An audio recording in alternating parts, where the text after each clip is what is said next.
Good morning, everyone. I'm here with Chief Velasquez from the Lake Wales Police Department. We are in Lake Wales. We responded to assist Lake Wales this morning as a result of a domestic event that went terribly bad. Because it's in the city and his agency is the lead and we're only assisting, I'm going to turn it over to the Chief.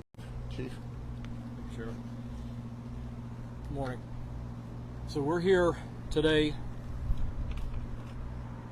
on Lindsey Place in the Highland Point subdivision in the city of Lake Wales. What started out this morning as a domestic related situation has turned into a tragic scenario for a number of people involved. A number of people have been affected by this. At approximately 4:08 a.m. this morning, we received a call regarding a domestic disturbance. The domestic disturbance involved children, and the caller had wanted the police department to assist with removing the children from the residence. When officers arrived at the scene, a child ran out and said that the suspect, whose name is Antonio Oliver, he's 40 years old, his birthday is 4/20/83, was inside and that they thought they heard a gun being cocked.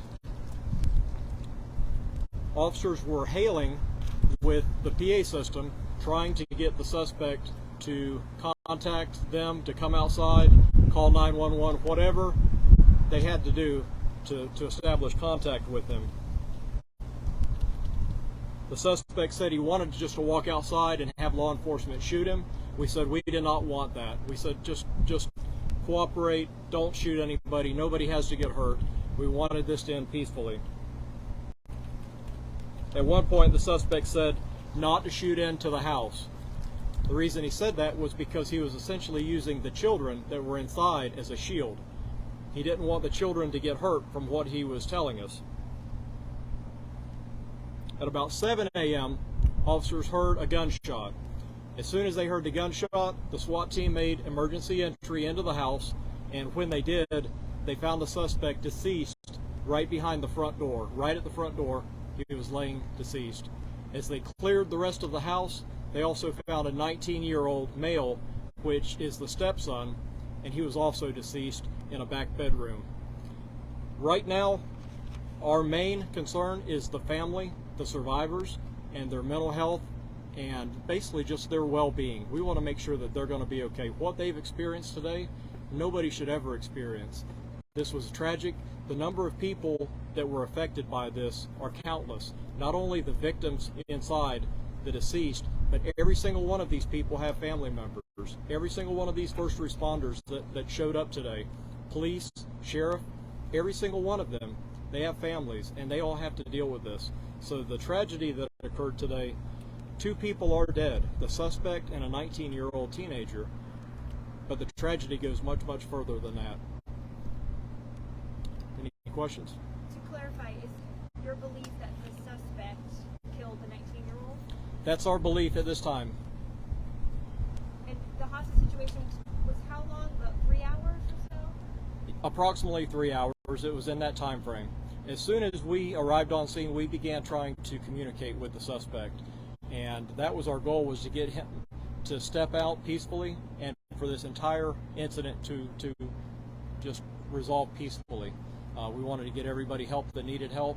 He was obviously going through some kind of a crisis in his mind, and he just chose the wrong way to handle this. You said there was a domestic disturbance involving children, which is what the initial call.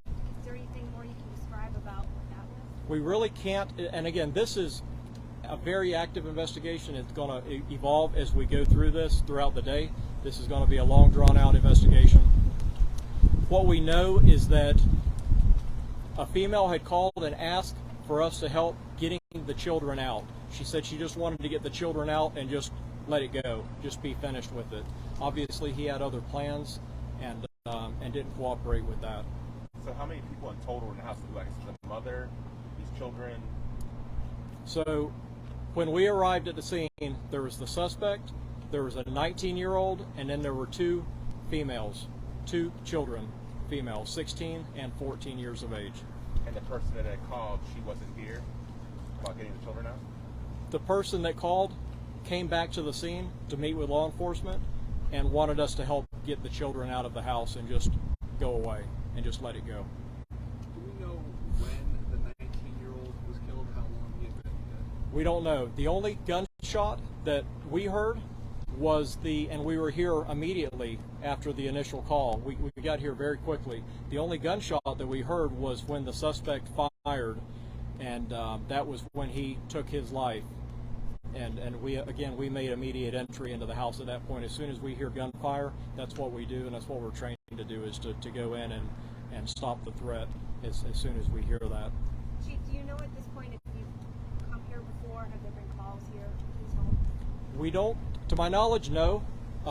There has been some, and again, as far as the suspect is concerned, I believe he does have some mild, light criminal history, nothing of significance. There has been, from what we're learning now, possibly some prior domestic violence between the suspect and the adult female, but none of that was ever reported to us at the time when it happened.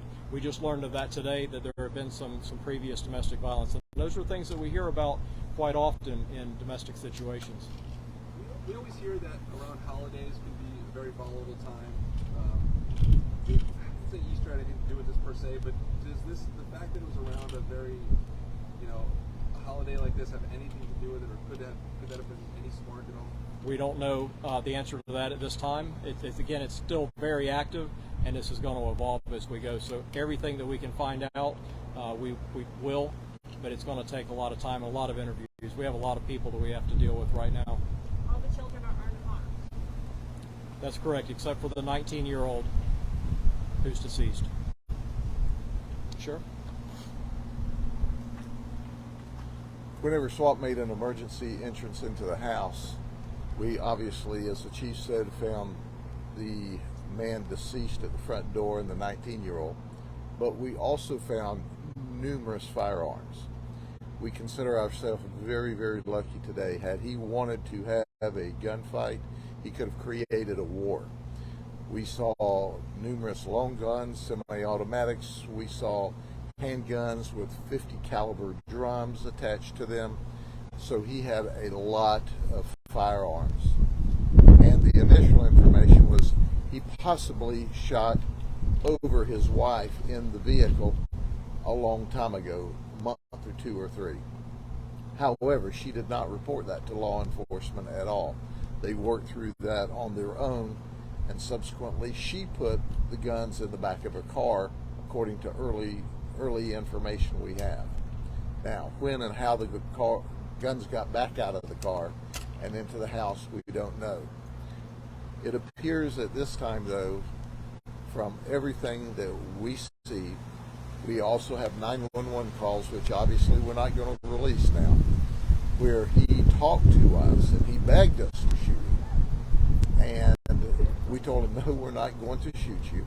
And our negotiators worked fearlessly to get him to turn himself over to us. In fact, the officers, while hailing him inside the house, said, call 911 and talk to us. And he did. So we thought, well, we're going to resolve this pretty easily. What we don't know at this point in time is when did he shoot and kill the 19-year-old. But we know that there was a horrible situation. There was a hostage situation. He had these 2 children, and he made statements that he was using them as a shield, but not really. Don't shoot into the house. You might hit the kids. So he was dead set on shooting himself, according to the early information we have. And once again, as the chief said, we all came here to work this together. We were hoping for an appropriate resolution without anyone being injured, and we ended up with a murder-suicide. We don't know about motive or anything. Just domestic. And Josh asked earlier, we know that they all were at a party last evening, and apparently there was an argument after the party. But once again, this is 4 o'clock on a Monday morning, long after the party ended, and we were here about 3 hours. But the police officers did an magnificent job containing and controlling the event. SWAT team was called. We had the negotiators here. We did everything possible to resolve this peacefully, and he resolved it with violence, a lot of violence. Okay.